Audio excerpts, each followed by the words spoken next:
प्रकाश के परावर्तन, हम फिर से एक बार प्रकाश के परावर्तन को बताएंगे। तो प्रकाश के परावर्तन है क्या? प्रकाश किसी वस्तु से टकराकर, प्रकाश यानी कि प्रकाश किसी भी वस्तु से टकराकर उसी दिशा में लौट जाती है, उसे प्रकाश का परावर्तन कहा जाता है। प्रकाश के परावर्तन के दो नियम होते हैं।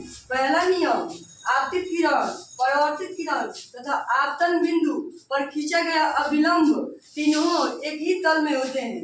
यानी कि आपतित किरण, परावर्तित किरण तथा आपतन बिंदु पर खींचा गया अभिलंब तीनों एक ही समतल में होते हैं। और दूसरा, आपतन कोण परावर्तन कोण के बराबर होगा। उसके बाद हम बताएंगे कि आपतित किरण किसे कहते हैं। तो किसी प्रकाशीय स्रोत से आती हुई प्रकाश को आपतित किरण कहा जाता है। यानी कि जिस प्रकाश आती है और जिस बिंदु पर मिलती है उसे आपतित किरण कहा जाता है। और परावर्तित किरण किसी प्रकाशीय स्रोत से आती हुई प्रकाश की किरणें किसी बिंदु पर पड़कर और उसी दिशा में लौट जाती है, उसे परावर्तित किरण कहते हैं।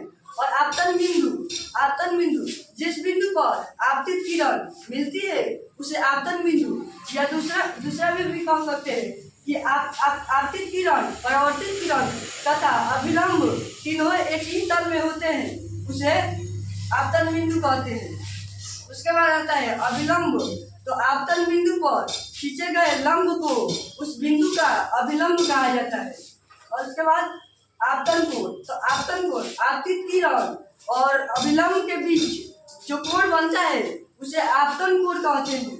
और परावर्तन कोण परावर्तित किरण और अभिलंब के बीच बने कोण को परावर्तन कोण कहा जाता है। बस आज की टॉपिक में